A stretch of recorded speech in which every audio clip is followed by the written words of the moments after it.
video, I'm going to show really quickly how you can upload a KBART formatted tab delimited file into the OCLC knowledge base.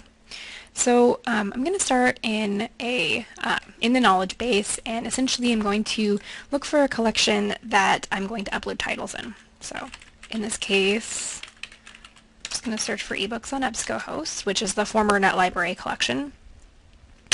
And then once this appears, and I'm going to have to scroll through some of the results because there are a lot of ebooks on Ebsco host collections, but this is the one that I'm going to want to use, ebooks on Ebsco host.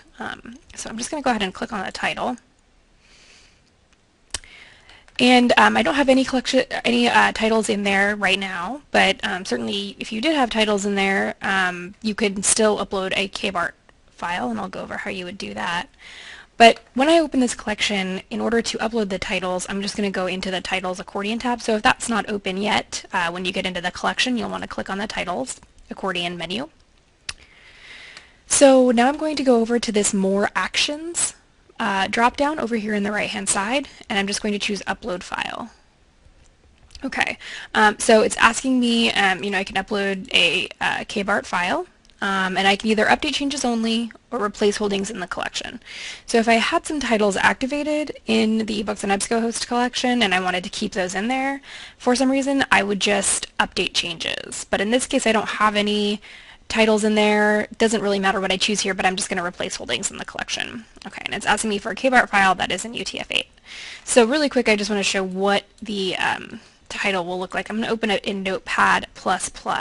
So this is the file that I'm going to be uploading, and it's not very pretty, but this is the full list, and I can see that there's about 5,700 lines in the collection, and that's good to know so that when I upload the file I can see what actually ended up getting uploaded. Okay, so I'm going to go ahead and choose that file. Probably close it first. Okay. So now I'm just going to choose my file, and it was on the desktop.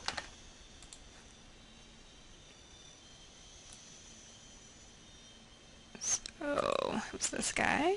Let's go ahead and open that, and just upload. So you can see it'll take a moment to start, and then I can see that up in the top there is some information about what it's doing, and I can go into the task area or just the activity history to see what it's up to.